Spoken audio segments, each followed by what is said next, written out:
Today I will show you how to hide taskbar date and time in Windows 11. Let's start the video.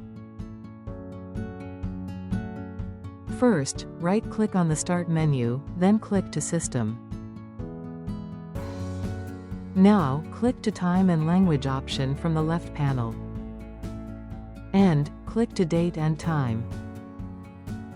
Now, refer to the Toggle button, which functions as an on-off switch.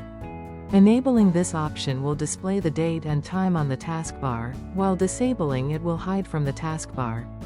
But remember one thing, make sure to enable the automatic time zone setting, to ensure your time slot accurate and up to date. I believe you understand the process, please keep following along and stay with us. Thank you for watching this video, and don't forget to subscribe to my channel.